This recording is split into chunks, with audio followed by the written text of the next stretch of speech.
off the whole thing. That's how it should be done. From this one spot alone, I can gather my needs for the entire year. Very densely pubescent, distinguishing characteristic of mustang grapes. All wild grape species are edible, delicious. Pretty important food sources for various native tribes. Using the stems for lashings and house construction. Stems were commonly used in basketry. For sure, dehydration is the #1 food preservation method historically among indigenous peoples in North America. I've seen squirrels so deft with their ability to process and eat the grapes. One single movement, he removed the skin and then ate this inner part. The hooch method. Literally the bunches, stems and all, in a blender. And then strain that quickest way to obtain the juice. Handy little eyedropper like that. All those famous grapes all across France, they all got a little bit of Texas in them. Picking that leaf was technically illegal. Poop in sewage systems, and so the seeds that would normally be distributed getting killed off, which is why I poop outside in the ground. I'm just kidding.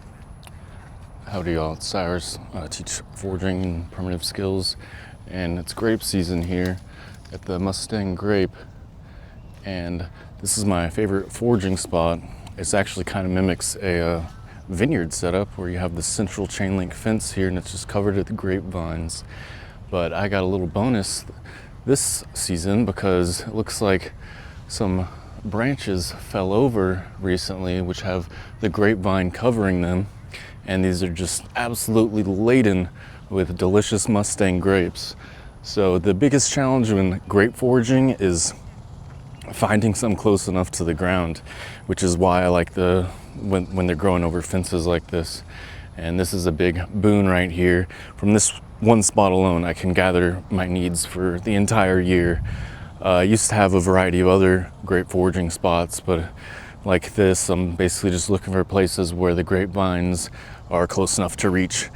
I've stood on my truck and used a ladder and all that sort of stuff, but it's just easiest when you can pick them straight off the fence. That's why they do it at the vineyards. So I'm gonna be gathering some of these grapes. And let me show you the basic technique.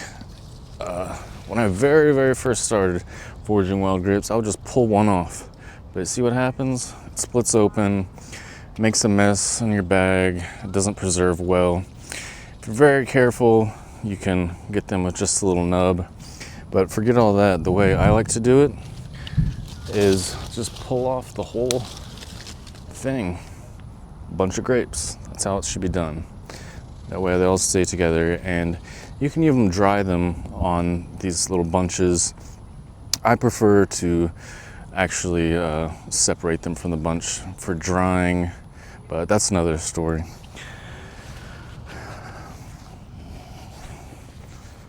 Got my custom bag here, paleo foraging, these tote bags. I keep ruining them though because I keep using them to carry around flint and flint rocks and stuff. And they're very durable, but they're not quite designed for heavy, very sharp rocks. I probably will plan to sell these eventually. I sold some at some of my foraging classes. But yeah, so you can see, you can just pull off the bunch. Now, you know, Mustang grapes, the bunches aren't gonna be like your grocery store bunches. They tend to only have a handful of grapes on them, an average, like sometimes just one. But you can find some big ones sometimes. This happens sometimes. Don't worry about it. Grapes grow real well. You can save them, use the grape leaves. They're really delicious actually. They got a nice tart taste. That's how dolma's wrapped, Middle Eastern cuisine. Ooh, dolma's just so delicious. I don't know about using the Mustang grape for those because they're pretty tough. Like when they get a larger size, you can chew them up, but when they're this size, I just like chew them up and spit out the cud because they're tough to chew up. Very thick. Compared to other wild grape species, Mustang grapes are highly heat adapted. So that's all that pubescence on the bottom.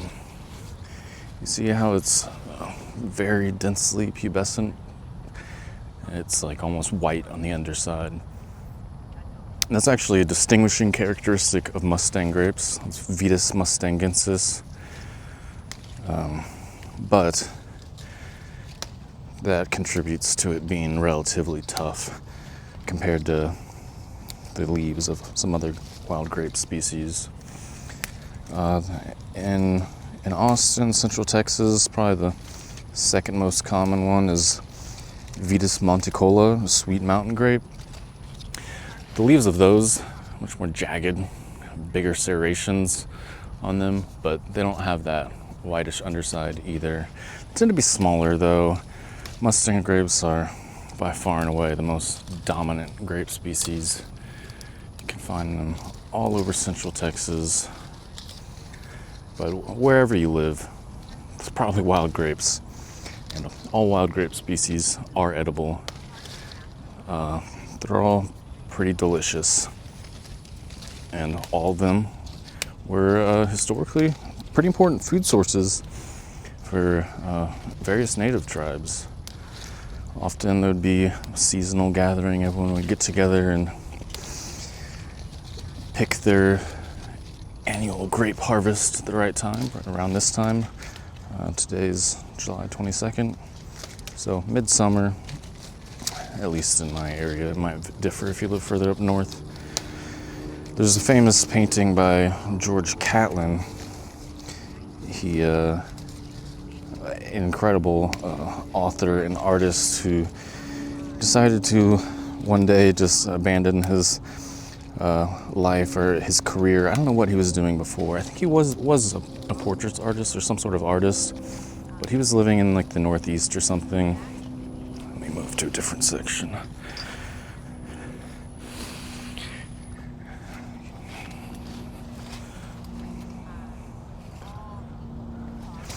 He was living in the Northeast and had a career as a painter, and I think one day he was just like, man, what I want to do is travel the West, travel the plains, and paint all of the native tribes. Do portraits, learn about their life, show their way of life, because at that time it was kind of sadly disappearing in a lot of ways as colonialism pushed further west. A lot of their ancient lifeways were being pushed out along with it, and Intercontinental Railroad didn't do them any favors. You know, when they first did the Intercontinental Railroad, is like the saddest chapter in American history. Well, there's a lot, but it stands out to me. There's this famous photo of just a mountain of bison skulls stacked up, taller than, I don't know, maybe that sycamore tree. No, not that tall, maybe half that tall. Oops, can you see it? Huge pile, because what the passengers for the trains did was just shoot the bison out the window for sport, basically, and just let them die and rot where they fell. Now, there were a lot of people out for bison hides as well. Skinners, teams of skinners would just go and skin all the hides and also leave the rotting corpses. So that was one reason the bison were extirpated for large portions of the Great Plains. Anyway, how did I get to all this? What I was gonna say, what brought me to Catlin and all that, is that he has a painting of the Caddo gathering grapes. And Caddo are a Texas tribe in the northeast of Texas. And just like everyone, they like their grapes, and in the painting there's, you know, probably several families all together collecting a bunch of grapes in baskets. I don't know what species of grape they were picking, but nice little ethnobotanical tidbit. I'm not really paying too close attention to what I'm foraging here because I'm talking at the same time. I find I can't really do good work and talk at the same time, but I decided for this video I'd do a little bit different format from what I usually do with highly edited videos, making them as short as possible and compressing many hours of work into 10 minutes or less.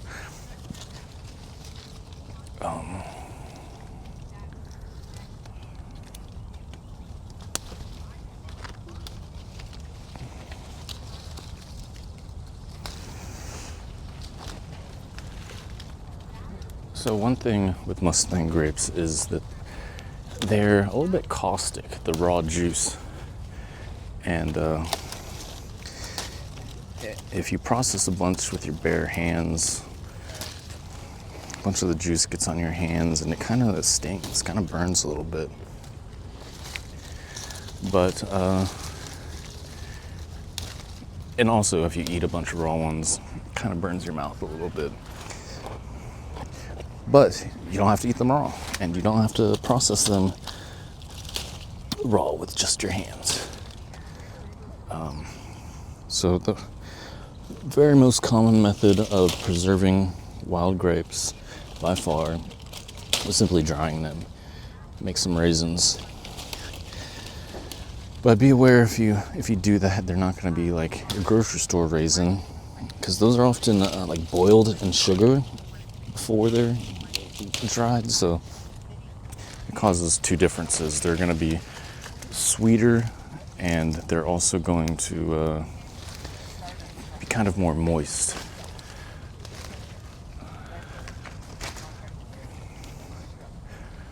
So the wild grapes, if you dry these, they're going to have kind of a crispier texture, and they're not going to be as sweet because they don't have added sugars. Of course, not as sweet as the grape species which have been domesticated and are grown commercially, but still pretty sweet.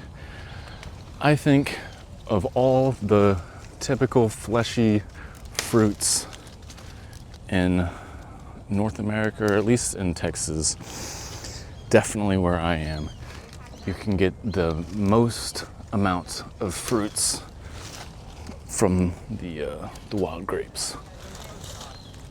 So it's a very good thing to keep your sights on for foraging. Definitely a staple of mine. I pick enough to last me the entire year. And I dry most of them, but usually after picking them, I'll make some juice, maybe some jam. So when you dehydrate them, the Mustang grapes, it actually kind of removes that caustic burning sensation, that property of them. So you can very comfortably eat the dried grapes without any other processing. I think it improves the taste, and when you dehydrate things, you can also use them as if they were never dehydrated, almost. Like if you want to make jam, you can easily make jam from from dehydrated grapes. But I don't know what these people are having, like a meeting.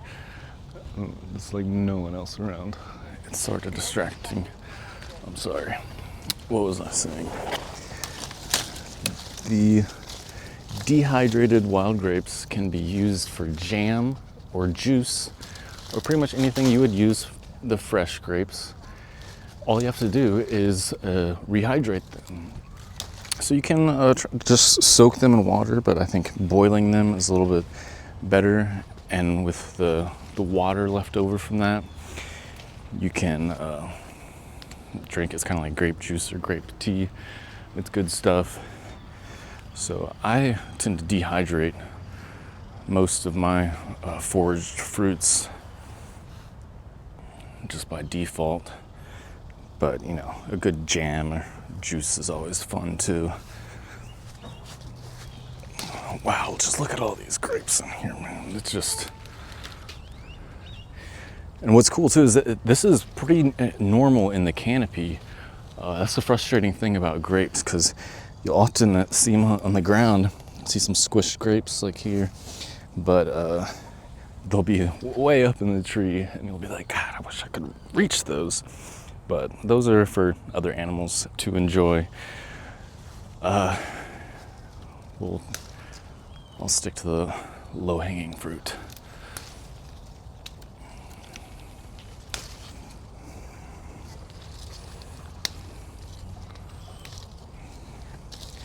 There's some other interesting uses for wild grapes as well. So one funny use, I don't know if it's funny, but the leaves, probably not of this species, but some grape species have some really big leaves. I mean, just look at the size of this one. Pretty big, but they can be bigger.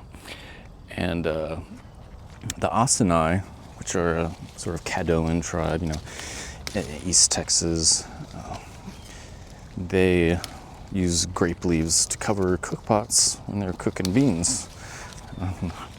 Kind of random, but more importantly than that, and more universal, was using the stems for lashings, like in house construction. Let me see if I can find one for you.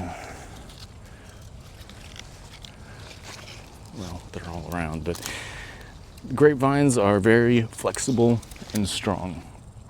So you can just randomly pull one off a tree and use it to lash something up. It makes a good impromptu lashing. I've used it myself in construction.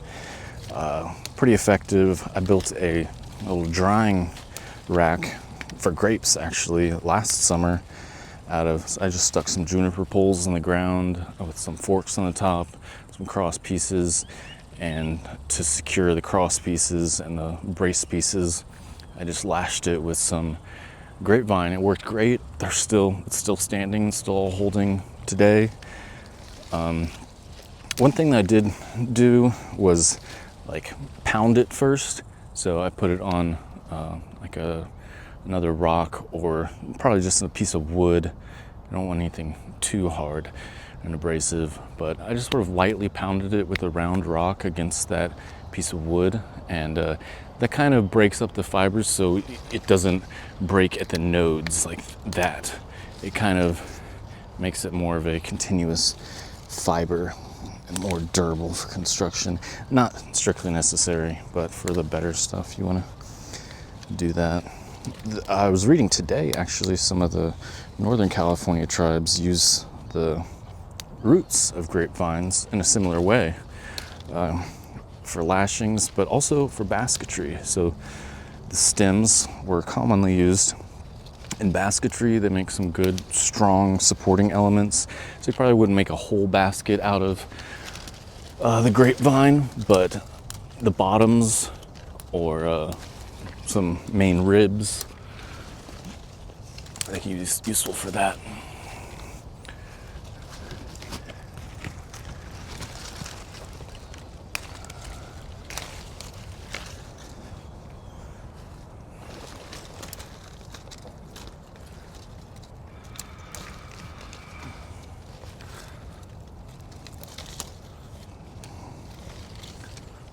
So what I'm picking, I try to pick the bigger bunches, but I'm not paying too close of attention. I'm mainly just trying to stock up here.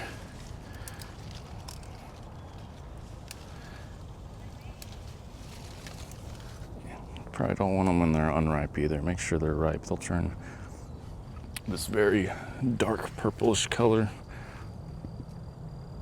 almost black. And of course, you can just eat one, sample it, see if it's that one's good. Oh, so the seeds of grapes, perfectly edible. You can crunch them up raw. But I don't like to chew them up in my grapes, my raw grapes, very much. They're kind of chewy, but what I like about dehydrating them is that those seeds become crunchy. So I don't like remove them from the grapes at all or anything. I just dry, whole grape just like this, and seeds and all. When it's dehydrated, you can crunch up those seeds pretty comfortably in your mouth, and it might even have an improved taste. Probably pretty healthy for you too. And they've got some healthy oils in it.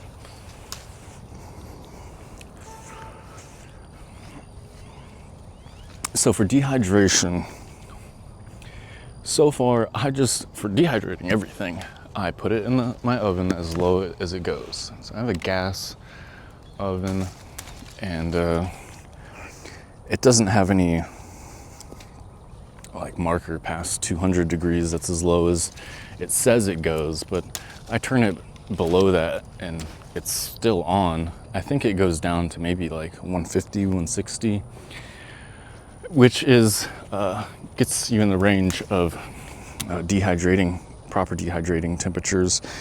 I've dried them at 200, and there's a potential to burn them that way, or any wild fruits. I don't like to do that, of course. But even if they're not burned, they have a more of a cooked kind of taste, a little bit more. I don't know how to describe it. Just you can kind of tell. The lower you can get it, I think the better. Which is why I'm excited to try out. I got a food dehydrator. Normally I try to do things primitive as possible. Last summer I built that drying table to sun dry the grapes. But you know, that took over a week to fully dry them. And really, to properly do it, you want to have them covered. It says sun dry, you hear sun dry, but really you don't want them to get direct sunlight. I guess it kind of like, I don't know, it does something chemically to them, I guess. But it's not the best way to go. So you can build like a little covered wooden box. They'll get hot and everything, but I noticed the ones I sun dried, there was a higher potential for them to get like a little bit of mold or fungus growth. I didn't really like that. Some of them had a little bit of off taste. Just very hard to get a consistent product. So I'd prefer doing the oven, but I bought this dehydrator and it was like $60. Pretty good quality though. It's supposed to be. I actually haven't tried it yet. I'm gonna try it out on these first. But I was watching some videos of some homesteader type people showing how they dehydrate. Or no, it's a guy who does like backcountry camping, and he was showing how he could make whole meals and dehydrate them. And so out in the field, you're having like casserole and chili and stuff that's home cooked. And I was like, man, that's awesome. And I know for sure dehydration is the #1 food preservation method historically among just like all the American Indians and indigenous peoples in North America. Remove the moisture, nothing can survive there. It's a very simple principle and allows you can do that for pretty much anything. So yeah, I saw this guy showing what dehydrator he used, and I just bought the same one. $60. It looks pretty good quality. So I'm excited to try that. It also has a lot more space for dehydrating stuff, because my oven has 2 racks, but you can only fit so much in there. And of course I'm always worrying about overcooking and burning, because I can just barely get into the proper dehydration range with that. Definitely works. It works great. If that's all you have, I wouldn't worry about getting a dehydrator or anything. You really don't need it. But since I dry so many fruits, and I want to try drying some other stuff like the guy was doing for backcountry camping, I got the dehydrator. So we'll see how it works. You can also make fruit leather with it. It has like a little tray thing specifically for the fruit leather. And I made a video recently about making fruit leather out of the Chickasaw plum. That stuff was so good. Everyone I shared it with loved it. Just make some fruit by the foot rolls. It's awesome. So I'm gonna do more of that. I got a lot so far. I'm gonna take a short break from filming here. Go back to it here.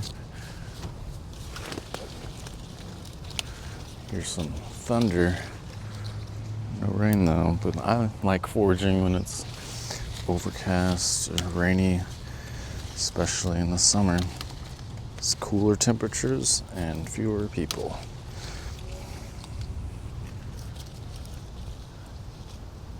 I have an unusual amount of rain this summer, actually. A lot of these grapes, you have some, I don't know what all they are. There's definitely some spiders. I very rarely find actual spiders in them, but I often find little spider webs. I'll see if I can find another one. That wasn't a good example of what I usually find, but those don't really bother me. I just throw them in with anything. I'm kind of a barbarian. I'll eat any insect as long as it's cooked.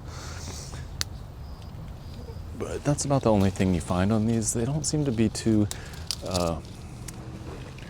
parasitized by anything. You know, a lot of fruits or nuts, they can have really high numbers of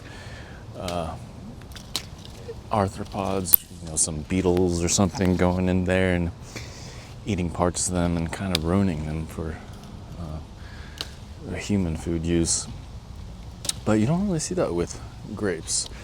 You might sometimes find some that are like missing the flesh, and I'm not sure what's doing that. But I'll tell you what I've seen: squirrels eating mustang grapes in the area, and they're so deft with their ability to process and eat the grapes. They don't eat the skin, but they eat the flesh. So I saw one do it. Let's see if I can remember exactly how it did it, because it was like a very continuous movement, just one single movement. He removed the skin and then ate this inner part. So you're gonna have most of the, you know, nutrition in there, most of the sugars. But you see how I peeled that one off? It lost a lot of stuff with it. There's still a lot of good stuff attached to the skin. I wouldn't want to waste, you know, all that flesh, but the skin itself is some of the more burning part. It causes more of that burning sensation. It's kind of tough skin compared to like a commercial grape, but I normally, when I eat them raw, just chew them up whole. Like I said, I'm a bit of a barbarian, but definitely the squirrels prefer to remove the skin first.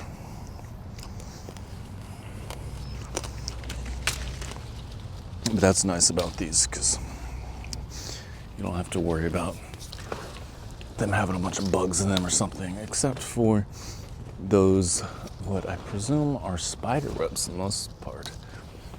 We'll see if I can find some for you.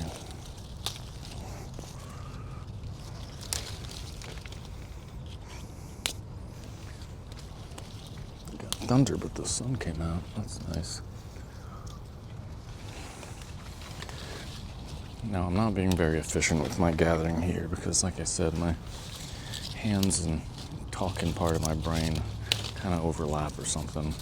Okay, here we go. So this one has a leaf bound to it. Let's see if we can. Sometimes those are like spider egg cases. They could be sort of cocoons. Like I said, I rarely find an actual organism that does that. But a lot of times, oh, there was a spider in that one.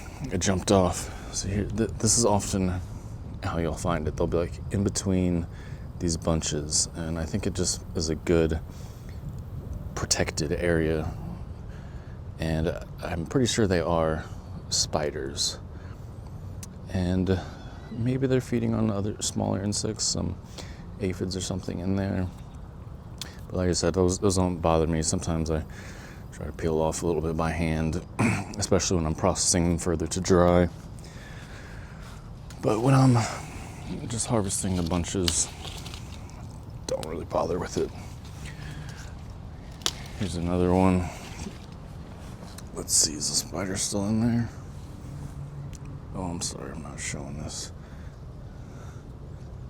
You can see the web there. but no spider. So that last spider, it like jumped off instantly when I disturbed the bunch. So maybe that's why I never find them, because the spider's like, I'm out of here. Abandoned ship, abandoned nest. But convenient for me. Don't have to evict any spiders personally.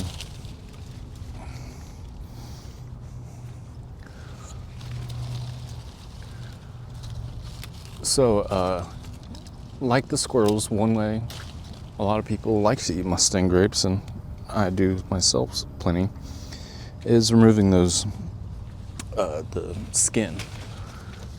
If you're gonna eat a lot, I would recommend removing the skin if you're gonna eat a lot raw. Not gonna hurt you, but your mouth will probably have less burning sensation if you remove them. And you can also spit out the seeds if you kind of bite the flesh.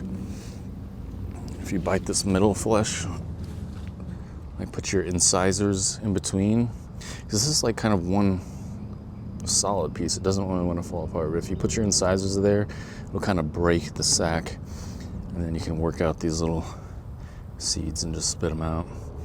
So that's going to be the most delicious, least noxious part there.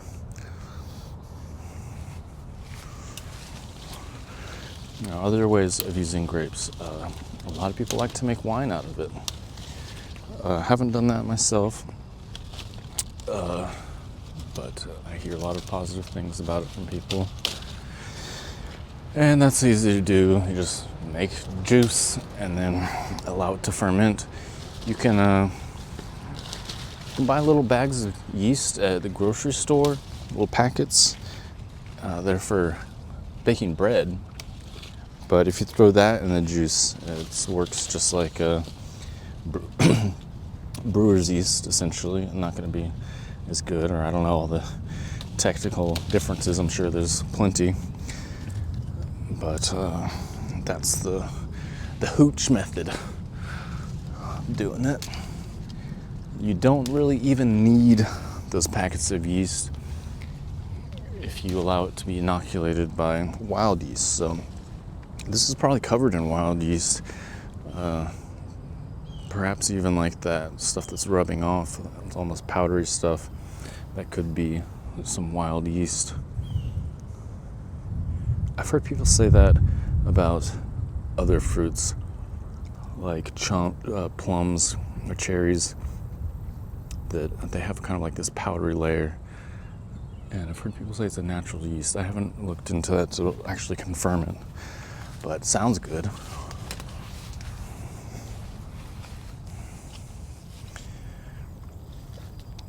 So for making grape juice, I recently figured out a very easy method for doing that. Not paleotech, but there is the paleotech version that I'm going to try with these, and I'll share with my regular style videos. But the easiest way is you throw a bunch of these, literally the bunches, stems and all, in a blender, fill it up, pack it to the brim, blend it up, frappe, I don't know what setting, just blend it on high. You have like a slurry, or the pulp essentially, and then you strain that. Now the straining is not necessarily that straightforward. I thought using like a nut milk bag, which is just a fine mesh nylon bag, would work well, but the pulp grapes is very good at clogging the pores of that mesh. And so you're gonna be working that thing in your hand for a long time. And remember, the raw juice is caustic to your hands, so you might want to use gloves or anything, but forget that. I discovered a simple basket. I think it's actually like a tortilla chip basket. Works best of all because it has the sieve isn't as fine. It's more coarsely woven than the net bag, and even a wire mesh strainer. So what I actually end up doing is alternating between one particular basket I have and slightly on the coarser side wire mesh strainer, because so what happens, you pour the pulp into the basket, and a bunch of the juice is going to come out immediately, and kind of shake it around and agitate it to try to get more to go out. But at a certain point it kind of stops draining, or it will be draining very slowly. So at that point is where I dump it into the wire mesh strainer, and then that will do the same thing, start draining immediately, and then eventually get clogged. And while that's draining, I'll wash out that basket, tap it, use a sprayer, just some water, and you're getting the pulp out of the pores of that basket. So then you go put from the strainer back into the basket, and then just keep repeating that process. Wash out the pores of the wire mesh strainer and alternate. And that's the quickest way to obtain the juice, for sure. Like I said, not paleo tech, but most people have a blender. If you don't, it's probably a good investment. You can make a lot of healthy foods and process a lot of forage foods with the help of a blender. But the paleo tech method adaptation of that I'll be trying is pounding them up in a large wooden mortar and pestle, stand-up one made out of a tree trunk, and then straining it with baskets. I'll pick 2 baskets and go to alternate between them like I was doing with the wire mesh sieve and the basket. So I'll probably make a video showing how I'm doing that, but I'm confident it'll work well. Now for a year's supply, I probably only need like a few bagfuls like this. Gosh, I'm sure picking these slow. It's because I'm talking at the same time. But still extremely high rate of return, calories expended and time expended. But I think last summer I filled probably several 5-gallon buckets worth of grapes, and lasted me about a year. Some of these look like they're a little bit overripe. I'll leave those behind. One interesting use of the grapes, I forget by which tribe, but they would use the grape juice to wash out the debris in the eye. So if you got something in your eye, you drop the grape juice in there. I guess it makes a handy little eye dropper. Probably like that. It's kind of essentially sterile, I guess. But they would also put the seed of the grape directly in their eye, and it was supposed to grab a hold of whatever foreign matter was in the eye. I haven't tried that, but it kind of makes sense. Like, chia seeds are very prone to holding on to things. They have a kind of an outer layer of carbohydrates that's glue-like.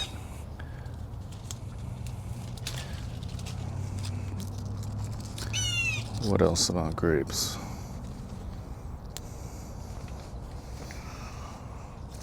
It might be one of the most well-known wild edible fruits.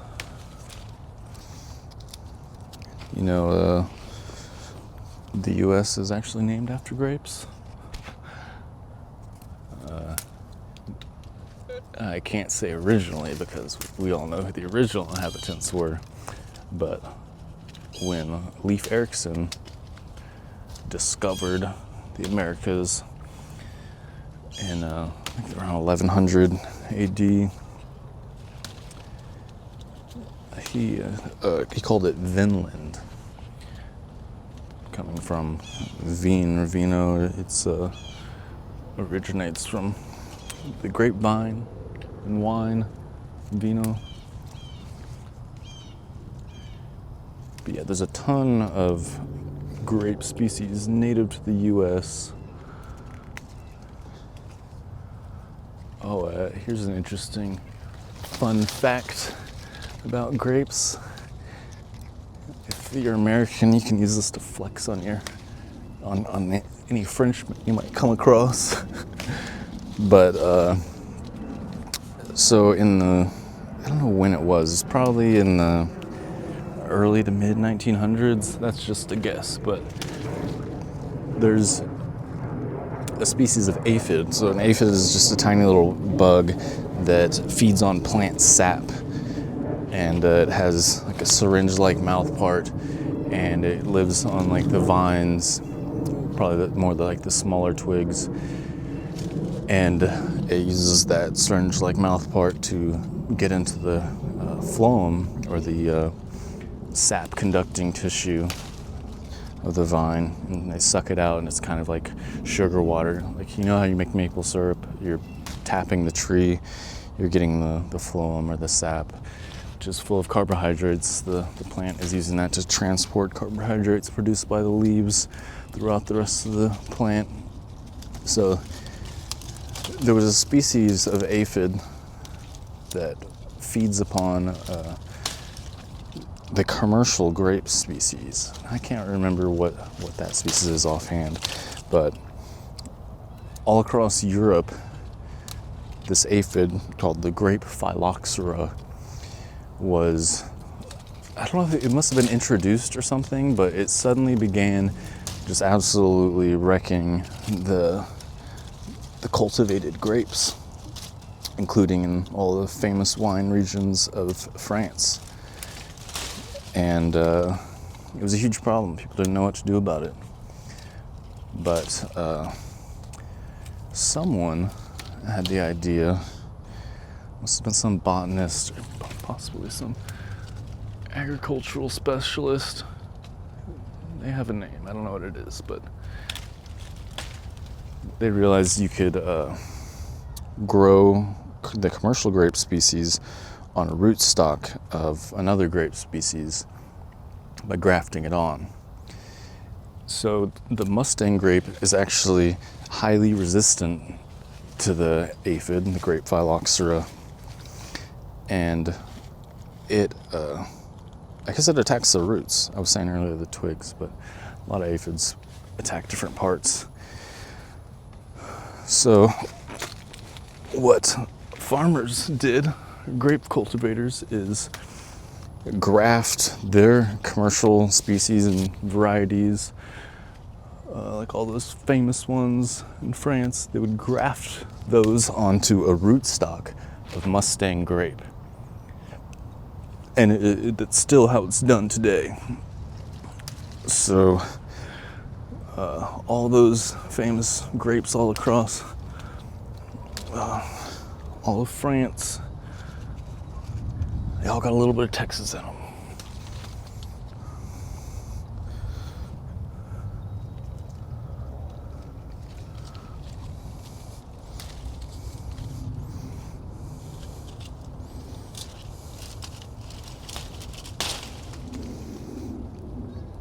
So just some general foraging principles and ethics here. This is a public park. Probably not technically illegal on the books to forage anything here, in the sense that picking that leaf was technically illegal. But there's absolutely a superabundance of Mustang grapes in this area, in this whole region, extremely abundant. I could pick as I possibly could ever stomach for my personal use, and it have no impact on wildlife or anything else. What I will do is spread the seeds of the grapes I forage around. It's what fruits are for. Plants make fruits for animals to eat them. Humans are animals. Now where the break is in that ancient dynamic is that humans now all poop in sewage systems. Dang it, this is risky. Poop in sewage systems, and so the seeds that would normally be distributed are probably getting killed off by the treatment process, which is why I poop outside in the ground. I'm just kidding, I don't do that, but I will spit out the seeds and spread them all around. I do that for pretty much everything that I forage. Say the plant's helping me out, I'll help it out, do its intended purpose.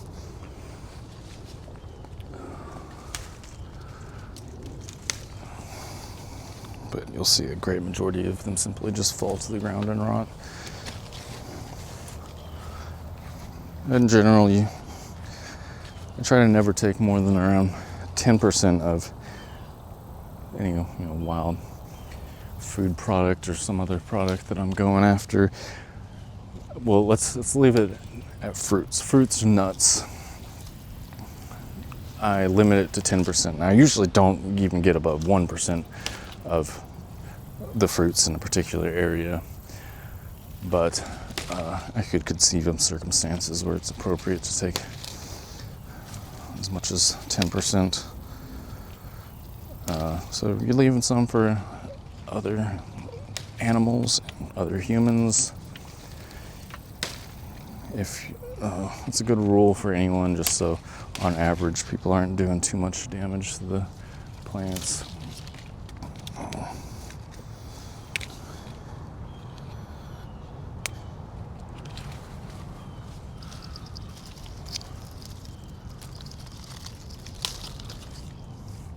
So I had just got to this section. I mean, as you can see over there, because you can hardly tell I picked any off of, even though I got this much. But moved over to this area. This is where I normally pick along this fence. So, another important principle of foraging ethics is just don't take more than you need for yourself and your family. I'm not sure my feelings about the commercial harvesting of mushrooms for resale in fancy restaurants. It's a big industry in California, and like morel mushrooms are highly sought after, and you can pick those in national parks in California, and it's a whole, man, these are big ones. Look at that.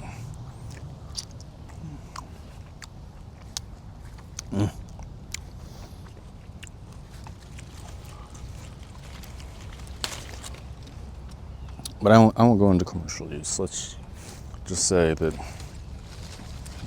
pick as much as required for personal use for yourself and your family, and no more.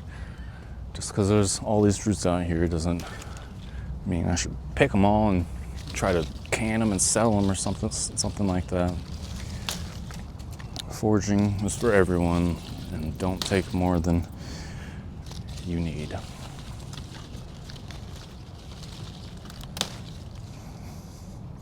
Whenever possible, it's good to take care of the plants and give back.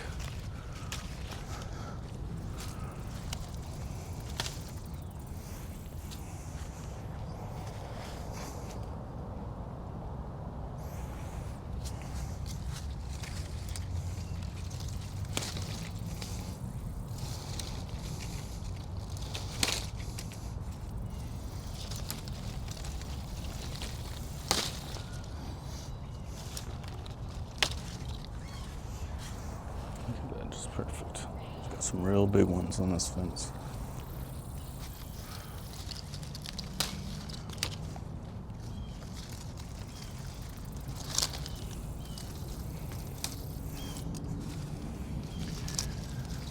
Well, my arm just getting tired here. I might have to finish up for the day. I want to get more than this, but might finish up off camera or just come another day. Other things I'm working on, primitive bow build.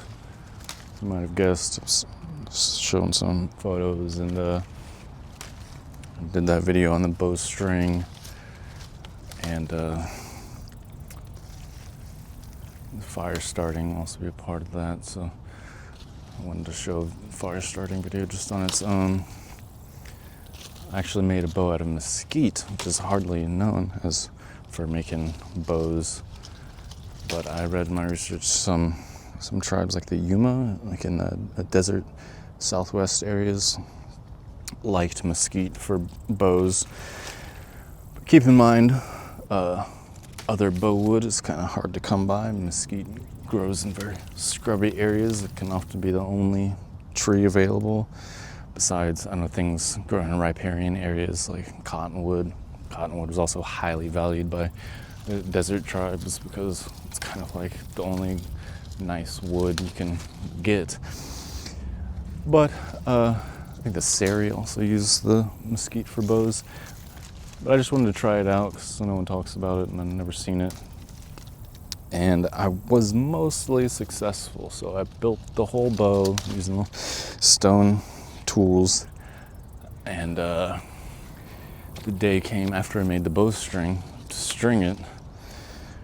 And I was at the park and I was just not paying attention, talking, and I strung it the way I string my fiberglass bows, which is kind of reckless, and broke the bow. So the broke the end of it.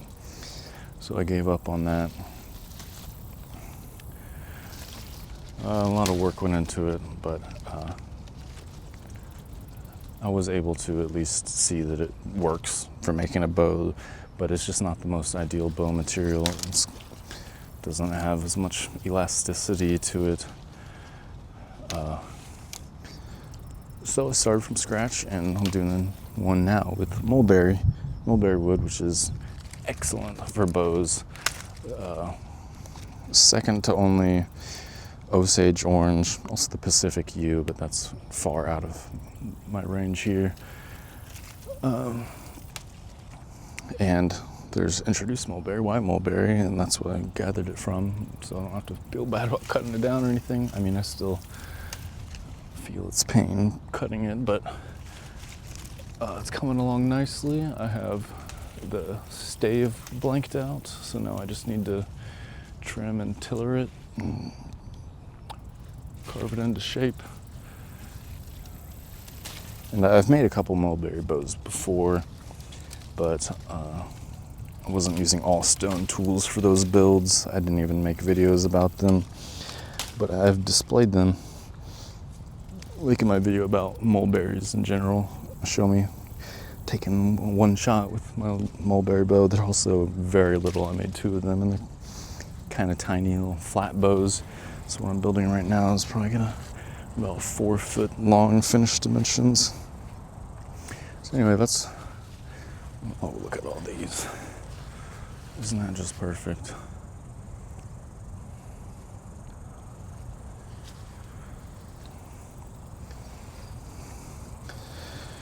So anyway, I'm just getting tired here. About filled up this bag. I'll save the rest for later. Maybe just do the rest off camera. Here's my haul during that time when I was talking. Let me know what you think about this format of video. It's kind of new for me, but I want to do some more longer videos and more casual things because the vast majority of my time producing videos has been editing, and I probably over-edit everything to fit the demand of the short-form TikTokified videos, which I don't really like and actually don't really consume myself. So yeah, let me know what you think. Have a good one.